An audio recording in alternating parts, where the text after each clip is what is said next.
বাংলা ভাষা পুষ্পিতা নিয়ে একটা বড় সমস্যা সংকট তৈরি হয়েছে। সমস্যা তৈরি হয়নি কেন? এটা যারা বাংলার বিরোধী তারা এই ভাষাটা ব্যবহার করছেন, ভাষাকে অপমান করছেন, তারা তকমা দিচ্ছেন যে বাংলা যারা বলেন তারা বাংলাদেশি, এবং বাংলা বলে কোনো ভাষা নেই, বেঙ্গলি বলে কোনো ভাষা নেই, এইটা বাংলাদেশি, সব নতুন নতুন শুনতে হচ্ছে, প্রতিনিয়ত অপমান। আজকে কবিগুরু রবীন্দ্রনাথ ঠাকুরের প্রয়াণ দিবস, এবং আজকে আমরা সত্যি যারা বাংলার বিরুদ্ধে বলছে তাদের কিন্তু এই স্থানে কবিগুরু রবীন্দ্রনাথ ঠাকুরের এই সৌধতে কোনো জায়গা নেই। আপনি বাংলার বিরুদ্ধে বললেন, ভাষার বিরুদ্ধে বললেন, কবিগুরুর বিরুদ্ধে বললেন, কাজী নজরুলের বিরুদ্ধে বললেন, এই বঙ্গের বিরুদ্ধে বললেন। আজকের দিনটা তারা কি করছে? আজকের দিনটা তারা কিভাবে শ্রদ্ধা জানাবেন কবিগুরু রবীন্দ্রনাথ ঠাকুরকে? আপনি তো পুরো হাইজ্যাক করে দিলেন।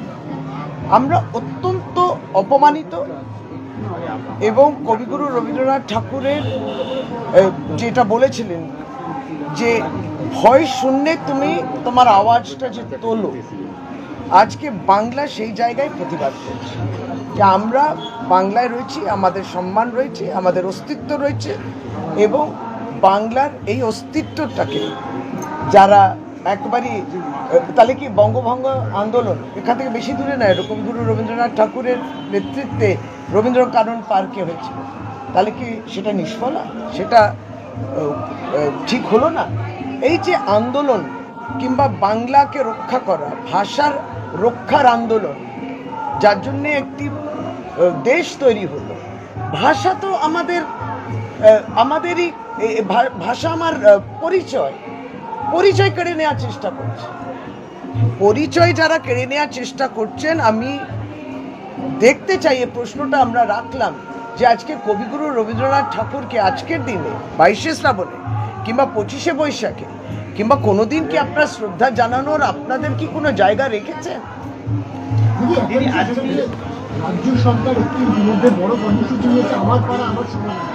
আমার পাড়া আমার সমাধানের মানুষের ব্যাপক স্বতঃস্ফূর্ত সাড়া পাওয়া যাচ্ছে। আজ বিরোধী দলনেতা শুভেন্দু অধিকারী একটি টুইট করেছেন, যেখানে বলছেন যে আইপ্যাক, যে আইপ্যাক তৃণমূলকে রাজনৈতিক কৌশলের জন্য সহযোগিতা করে, আইপ্যাক নাকি ডিজাইন, মানে ব্যানার ফেস্টিভ্যাল একটি ডিজাইন হবে, রাজ্য সরকারের আধিকারিকদের মেল করে সেটা তারা বলে দিচ্ছে। শুনুন, অপ্রাসঙ্গিক কথা, মোদ্দা কথা বোঝা যাচ্ছে যে ভারতীয় জনতা পার্টিকে, পার্টির দোকানটা বাংলায় বন্ধ করে দিতে, তাদের দোকানটা এবার বন্ধ করে দিতে হবে তাদেরকে, এবং প্রতিনিয়ত নানান বিষয় তারা বলবেন আর তার প্রতিক্রিয়া আমরা দেব। আজকে সবচেয়ে বড় বিষয় হচ্ছে যে তুমি যারা বাংলা বলো, বাংলা বলেন, ভাষা বলেন, তাদেরকে বাংলাদেশি বলেছ, সেই জায়গা থেকে তারা নিজেরাই যে বিপন্ন অবস্থা, দোকান এবার বন্ধ করুন, দোকান বন্ধ করার সময় এসে গেছে। দিদি, দিনহাটাতে একজন অন্তঃসত্ত্বা 8 মাসে, তার পেটে লাথি মারা হয়েছে। দিদি, আজকে কবিগুরু রবীন্দ্রনাথ ঠাকুরকে যখন আমরা শ্রদ্ধা জানাচ্ছি, নারী শক্তি নিয়ে তিনি বলেওছেন, সেখানে এরা আবার দেখুন মেকি একটা আন্দোলন, নারী সুরক্ষা নিয়ে বলছে। প্রতিনিয়ত এই উড়িষ্যাতে পরপর মেয়ে জ্বলছে, বেটি পুড়ছে, বেটি পড়াও বেটি পড়াও হচ্ছে। কি বলবেন এরা? এসআইআর নামেতে আপনার ভোটের অধিকারটাই কেড়ে নিচ্ছে। এবার মমতা বন্দ্যোপাধ্যায় কিন্তু প্রথম আওয়াজটা তুলেছেন, এই দল আওয়াজ তুলেছে, প্রতিবাদ করছে, কই তাদের আওয়াজটা কোথায়? বলতে পারবে? বাংলা বিরোধী এরা, কোনো জায়গায় নেই। হেমন্ত বিশ্ব শর্মা কিছুক্ষণ আগে জানিয়েছে যে মুখ্যমন্ত্রী মমতা বন্দ্যোপাধ্যায় ভোটের জন্য বাংলাদেশি কথা বলছে, এনআরসি কেউ বলেনি, কাউকে এনআরসিতে বাড়ানো হচ্ছে না। আরে আসাম প্রদেশেই অভিজ্ঞতা তাদের রয়েছে, যখন তারা ওই এনআরসি আর এই সমস্ত রেজিস্টার অফ সিটিজেন্স করেছেন, কতজন বাঙালি হিন্দুদের বাদ পড়েছেন, ডিটেনশন ক্যাম্পে রেখেছেন, ওইগুলো নিয়ে বলুক না। হেমন্ত বিশ্ব শর্মা আসাম নিয়ে বলুক, অন্যায় অবিচার হয়েছে ওখানে, তিনি নিজে ভুক্তভোগী। কে বলেছে যে আমরা এখানে রোহিঙ্গা এবং অনুপ্রবেশকারীদের স্থান দিচ্ছি? তা রোহিঙ্গাকে আপনারা যদি চিনতে পারেন দেখে নিন না, দেখে নিন কি করে এলো রোহিঙ্গা, বর্ডারগুলো কে গার্ড করে? সুতরাং বর্ডারগুলো তো বর্ডার সিকিউরিটি ফোর্স গার্ড করে, এবং সেটা স্বরাষ্ট্র মন্ত্রকের অধীনস্থ কেন্দ্রে। আর আপনারা পাল্টা আমাদেরই প্রশ্ন করছেন যে রোহিঙ্গা অনুপ্রবেশকারী নিয়ে আমাদের ভোট হয় না। তো ভোটের সংশোধন, ভোটের লিস্টের সংশোধন সারা বছর আমরা একবারই মাটির স্তরেতে গিয়ে আমরা ভোটার লিস্টের কাজ করি। বিজেপি করে নাকি? সংগঠনই নেই, করতে পারে না, তারা জানেনও না। কিন্তু তারা যখন দেখছে যে ভোট আর হচ্ছে না এবং গণতান্ত্রিক উপায়ে ইলেকশন জিতছে না, তখন তারা এই ফলস ভোটার ঢোকাবো, ভুয়া ভোটার ঢোকাবো, এইসব করছে। কিন্তু সামনে রোহিঙ্গা অনুপ্রবেশকারী রাখছে। আমরা তো কেউ বলিনি তাদের ভোটে আমরা জিতবো, তা তো বলিনি। আমরা ভোটার লিস্টে প্রকৃত নাগরিককে আমরা দেখতে পাচ্ছি বাদ দিচ্ছেন, তার বিরুদ্ধেই তো আমাদের লড়াই। আর আপনি বাংলা ভাষা বললে পরে প্রত্যেকদিন নির্যাতন, রেলেতে নির্যাতন, পরিযায়ী শ্রমিকের নির্যাতন, এটা কি হচ্ছে? আপনি ভাবুন যে বাংলা ভাষা বলছো তাই তোমায় অপমান করছো, আপনাকে হীনমন্যতার স্বীকার করছে। এইটা কি বাংলা মানবে? বঙ্গে যারা রয়েছে তারা মানবেন কি? মানতে পারবেন না। তো দিদি আওয়াজ তুলবে, দিদিকে দমানোও যাবে না, কমানোও যাবে না। এই আওয়াজটা পার্লামেন্টেও উঠেছে। কিন্তু আপনারা যখন বাংলা ভাষা নিয়ে বলছেন তখন বিজেপির তরফে আজকে রাতে ভাইরাল করা হয়েছে কলকাতা পুরসভার কাউন্সিলর আনোয়ার খান হিন্দিতে বক্তব্য রাখছে মঞ্চে এবং বিজেপিকে হুমকি দিচ্ছে প্রাণে মেরে ফেলার। না, আমি বলছি যে ভাষা তো সব ভাষায় বলতে পারি আমরাও ভাষা বলি, আমিও হিন্দি ভাষা বলি, ইংরেজি বলি।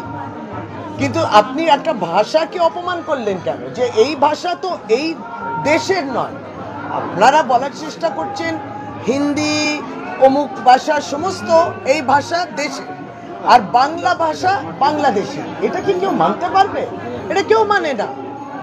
যারা হিন্দি ভাষাভাষী মানুষ আমাদের বঙ্গে প্রদেশে থাকেন, আমাদের এখানে ওড়িয়া ভাষাভাষী মানুষ থাকেন, বিহারি ভাষাভাষী মানুষ থাকেন, ঝাড়খণ্ড থেকে থাকেন, ইউপি থেকে, তারাও বাংলা বলেন, তারাও মানবে না। এটা পরিষ্কার কথা। এটা যে আপনারা যদি, যার জন্য দক্ষিণ ভারত থেকে ওই প্রতিবাদ যে সমস্ত ভাষাকে আপনাকে সম্মান দিতে হবে, এখানে তো এক স্টেপ এগিয়ে বলে দিল এই ভাষাটা এই ভারতবর্ষেরই নয়। এখানেই তো করতে পারে না, এটা চলতে পারে না, এটা যে নিউ নর্মাল নয়। দিদি, রাজ্যে নারী নিরাপত্তা নিয়ে আরো একটা প্রশ্ন উঠছে। যন্ত্রণায় কাতরাচ্ছেন অন্তঃসত্ত্বা দিনহাটার ঘটনায়। বিজেপি কর্মী বলেই, বিজেপি কর্মীর পরিবার বলেই এরকম ঘটনা ঘটেছে। উদয়নগড় পদত্যাগে দাবি করেছে বিজেপি, সুকান্ত মজুমদারও দাবি করেছে। দেখুন, নিজেরা তো পৌঁছয় না তারা, আর বসে বসে যেখানে বসে আছে সেখান থেকে যত ভুল অভিযোগ তারা তোলেন। একটি অন্তঃসত্ত্বা মা যদি তার কষ্ট হয়ে থাকে, এটা স্বাস্থ্য জড়িত বিষয় এবং যার পরিবার পরিজন স্বাস্থ্য পরিষেবা তাকে পৌঁছতে হবে। এখানে রাজনীতির কোথায় জায়গা? পেটে লাথি মারা হয়েছে। পেটে লাথি মারিয়েছে কে? এই দেখো, আমরা এটাতেও রাজনৈতিক আপনাকে দিক দিতে হবে। পেটে লাথি মারিয়েছে, সেটা একটা রাজনৈতিক কর্মী মেরেছে। রাজনীতির জায়গা কোথায় এখানে? অভিযোগ রয়েছে পরিবারের, অভিযোগ কর্মীরাই মেরেছে। একদম করতে পারে না। তাহলে রাজনৈতিক কারণে মেরেছে, ব্যক্তিগত কারণে মেরেছে, পারিবারিক লড়াই হয়েছে, কোনোটাই করা উচিত নয়। আর যদি কই করে থাকে একবারই থানাতে তাহলে অভিযোগ হবে। আপনারা কি দেখবেন দিদি? আপনারা কি দেখবেন? আনোয়ার খান যে ভাষায়, বিজেপি তো বা অন্য রাজনৈতিক দল যে কেউ করতে পারে, কিন্তু যে ভাষায় তার নিজের ওয়ার্ডের বিরোধী রাজনৈতিক দলের কর্মীদেরকে বলছেন খতম করে দেবো বা যেভাবে গালাগালি করছেন, এটা কি সমর্থনযোগ্য বলে মনে করেন? না, আমরা আমাদের দলের পক্ষ থেকেও আমরা বলেছি যে সকলেই সংযত থাকুন।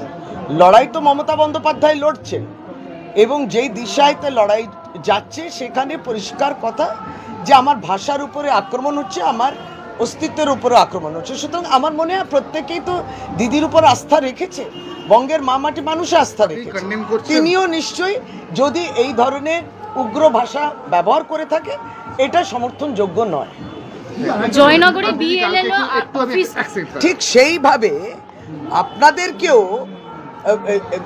তুলে নিতে হয় যে ভারতীয় জনতা পার্টি, সিপিএম চুপ থাকবে কেন? তাদের কাছ থেকেও যে সমর্থনযোগ্য নয়, বাংলার উপরে, বাংলা ভাষার উপরে যে আক্রমণ, সেটা সমর্থনযোগ্য নয়। সেখানে সঙ্গে সঙ্গে যদি বলেন তৃণমূল নেত্রী এর ফায়দা তুলছে, ফায়দা কি? এটা বাংলার ফায়দা হবে। এই যে রাজনৈতিক মোড়কটা দেয়া, দিদি লড়ছেন, তোমরা চুপচাপ বসে আছো, তাহলে সেখানেও তাদের প্রশ্ন করবেন যে আপনারা কি সমর্থন করছেন এই চুপ থাকা, নীরব থাকা? বাংলাকে বঞ্চনা করাটা কি চুপ থেকে মেনে নেওয়ার কথা। দিদি, আরজিকর ঘটনার 1 বছর হচ্ছে, কালকে নবান্ন অভিযানে ডাক দিয়েছে আর নির্যাতিতার বাবা মা। তবে কোর্ট বলছে কারা ডাক দিয়েছে এটা পরিষ্কার নয়। বিরোধী দলনেতাও কিন্তু এই বিষয়টা বলেছিলেন যে নবান্ন যাওয়ার জন্য, কিন্তু রাজনৈতিক কর্মসূচি বলেছিলেন। আপনার একটা বক্তব্য, কোথাও কি তারা মিসলিড হচ্ছেন, তার বাবা মা? না, আমরা প্রথম থেকেই বাবার মা প্রতি আমাদের সমবেদনা থেকেছে এবং তাদেরকে কোনোদিন আমরা অন্যভাবে সম্বোধন করিনি। আমরা বুঝি একটি সন্তান হারিয়েছে, মেয়ে হারিয়েছে, তারা দুঃখিত এবং তাদের সঙ্গে প্রতিনিয়ত আমাদের সমবেদনা থাকছে এবং যার জন্য পুলিশের সেই সময় অ্যাকশন এটা হওয়া উচিত নয়, এটাকে কন্ডেম করেছি। যেটাকে আমরা কন্ডেম তার সঙ্গে যুক্ত করতে চাইছি যে ওই রকম কর্মকাণ্ডের সঙ্গে যারা রাজনৈতিকভাবে ফায়দা তুলে রাজনৈতিক আন্দোলন কিংবা ইত্যাদি করার চেষ্টা করেছে সেটা হওয়া উচিত না। আমার একটা শেষ প্রশ্ন, মালদার হরিশ্চন্দ্রপুরের তৃণমূল নেতা বুলবুল খান তিনি পুলিশের দ্বারস্থ হয়েছেন, অভিযোগ দায়ের করেছেন। তিনি আশঙ্কা করছেন তিনি খুন হয়ে যেতে পারেন। তার বাড়ির বাইরে রেকি করা হয়েছে এবং বিহার থেকে 7 শুটার আনা হয়েছে বলে তিনি পুলিশের কাছে অভিযোগ দায়ের করেছেন। প্রশ্ন হচ্ছে যে মালদায় এর আগে বাবলা সরকার কিছুদিন আগে খুন হলো, তারপর একাধিক তৃণমূল নেতা কর্মী খুন হয়েছে। কি বলবেন, এটা মালদার সামগ্রিক পরিস্থিতিতে খুব অবনতির দিকে যাচ্ছে? দেখুন, ভালো কাজ করতে গিয়ে অনেক সময় অনেক শত্রু হয়, হাওয়া এরকম জীবনের উপরে একটা হামলা ইত্যাদি হওয়ার একটা যে থ্রেট তার প্রতি আসছে, তার সেই আশঙ্কা প্রকাশ করেছে এবং পুলিশের দ্বারস্থ হয়েছে।